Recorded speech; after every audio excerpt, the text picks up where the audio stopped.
नमस्कार, आपके साथ मैं नीला। आप देख रहे हैं एएमजी न्यूज। बीते सप्ताह शहर में संपन्न प्रमुख खबरों से संडे स्पेशल एपिसोड में हम आपको रूबरू कराने जा रहे हैं।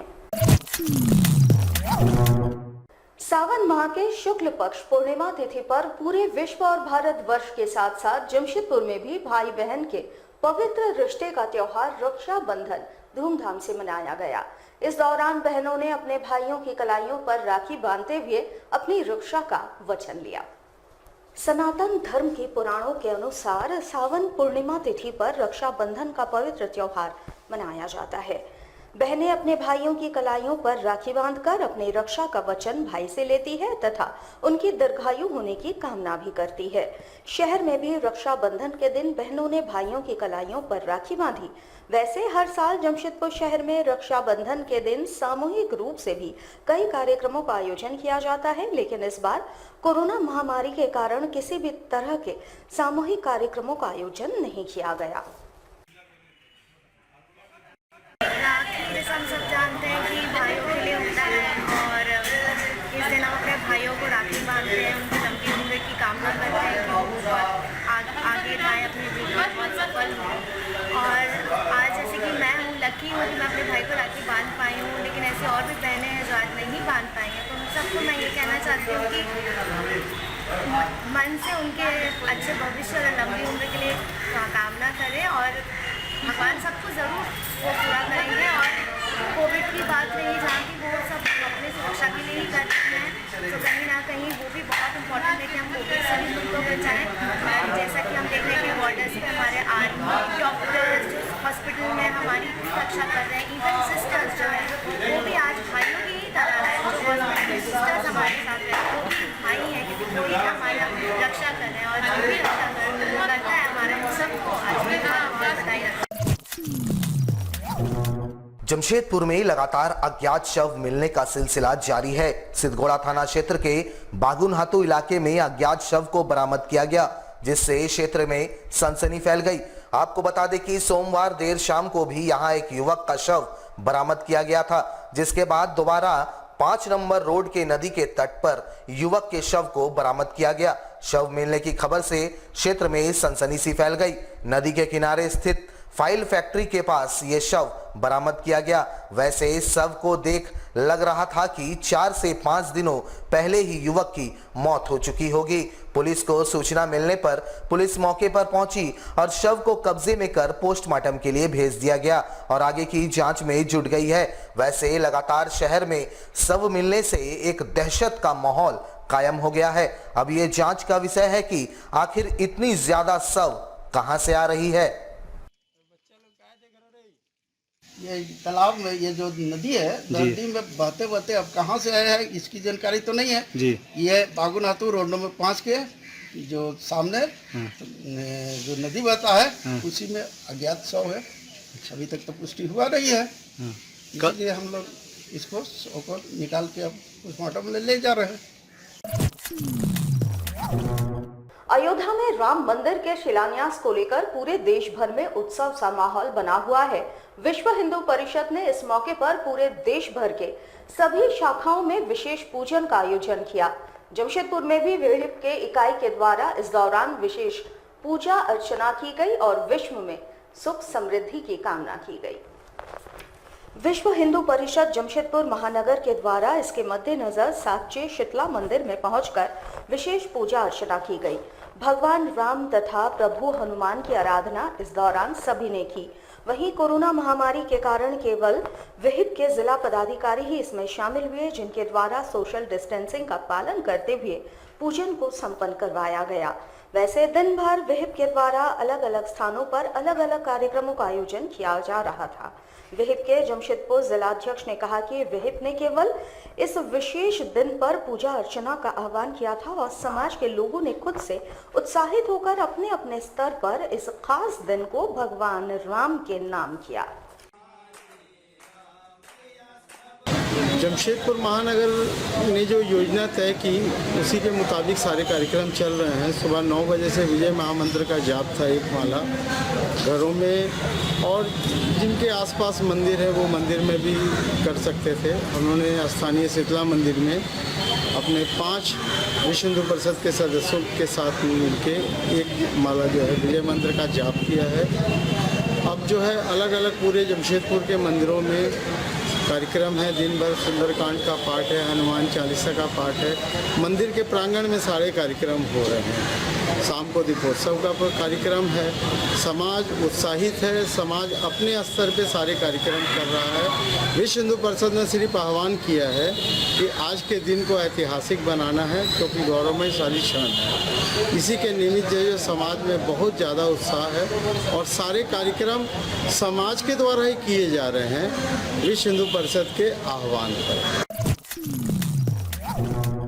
जमशेदपुर में all India Democratic student union के द्वारा नई शिक्षा पद्धति NEP 2020 का विरोध जताते हुए उसके दस्तावेजों को जलाया गया। वैसे देश भर में इनके द्वारा नई शिक्षा नीति का विरोध जताया जा रहा है। इसी के तहत जमशेदपुर में भी इनके द्वारा प्रदर्शन कर दस्तावेजों को जलाया गया। इस दौरान इन्होंने कहा कि शिक्षा नीति बिल्कुल ही गलत है और इससे शिक्षा का व्यापारीकरण और निजीकरण बढ़ेगा, क्योंकि प्राथमिक शिक्षा को आंगनबाड़ी सेविकाओं के हाथों में दे दिया जा रहा है, लेकिन वो इस कार्य के लिए प्रशिक्षित नहीं है, जिस कारण छात्रों को अच्छी शिक्षा नहीं मिलेगी और अभिभावक निजी स्कूलों की और रुख करेंगे। साथ ही कई डिग्रियों को समाप्त किया गया जो शिक्षा जगत को कमजोर करेगा। इस कारण पूरे देश भर में नई शिक्षा नीति का विरोध किया जा रहा है। हम लोग All India Democratic Student Organisation के तत्वाधान में यहाँ साक्षी भवन चक्कर पर जो नई राष्ट्रीय शिक्षा नीति आई है, इसके खिलाफ हम लोग यहाँ पे हमारे All India Democratic Student Organisation के ऑल इंडिया कमेटी के आह्वान पर पूरे सप्ताह भर यानी 2 से 8 तारीख हमारा प्रतिवाद दिवस चल रहा है। इसी के अवसर पर हम लोग आज यहाँ पे NEP का दस्तावेज जलाने वाले हैं। आप सभी को बता दें, जो NEP पूरी तरीके से शिक्षा में ओवरऑल जो चेंजेस ला रहा है, ये बिल्कुल बहुत ही घातक है। आप लोग देखेंगे कि जो प्री प्राइमरी जो एजुकेशन है आंगनबाड़ी को दिया जा रहा है, यानी कि प्री प्राइमरी फाउंडेशन कोर्स और प्लस क्लास 2 तक वो जो है आंगनबाड़ी को दिया जा रहा है। आप सभी जानते हैं आंगनबाड़ी की क्या स्थिति है। वहाँ पे जो सेविकाएं हैं वे जो है प्रशिक्षित नहीं है। एक तो उनको मतदान से लेकर के काफी सारे काम रहते हैं, इस पर उनको और अलग से बोझ दिया जा रहा है। आप समझ ही सकते हैं, सभी अभिभावक चाहते हैं कि उसके बच्चे अच्छे से पढ़े और उनकी जो आधार है वो मजबूत हो, लेकिन ये जो आंगनबाड़ियों में दिया जा रहा है इससे क्या होगा? मजबूर होंगे अभिभावक, वे जो है प्राइवेट स्कूलों में ही बच्चों को भेजेंगे। इससे जो शिक्षा और महंगी होगी और बदतर हालत होगा। जमशेदपुर में पिछले 4 दिनों से NRHM स्वास्थ्य कर्मचारी हड़ताल पर हैं। आज इनकी SDO के साथ वार्ता भी विफल रही है। वहीं इन स्वास्थ्य कर्मियों ने वार्ता विफल रहने के बाद साफ कर दिया है कि उनकी मांगे पूरी नहीं होने तक वे हड़ताल पर ही रहेंगे। आपको बता दें कि जमशेदपुर के सभी सरकारी अस्पतालों में पदस्थापित NRHM कर्मियों ने समान काम के बदले समान वेतन और समायोजन की मांग को लेकर पिछले 4 दिनों से हड़ताल पर हैं। वैसे इनके हड़ताल पर जाने से सदर अस्पताल सहित जिले के अन्य स्वास्थ्य केंद्रों पर स्वास्थ्य व्यवस्था चरमरा गई है। वैसे भी वैश्विक महामारी कोरोना को लेकर स्वास्थ्य कर्मियों का अभाव हो चला है। ऐसे में इन स्वास्थ्य कर्मियों के हड़ताल पर चले जाने से स्थिति और भी भयावह हो सकती है। इन्होंने साफ कर दिया है कि SDO ने वार्ता के दौरान इनकी मांगों को सरकार तक पहुंचाने की बातें कही, लेकिन मांगों को सीधे मानने से इनकार कर दिया। वहीं सिविल सर्जन ने सरकार से इस दिशा में पहल करने की बात कही है।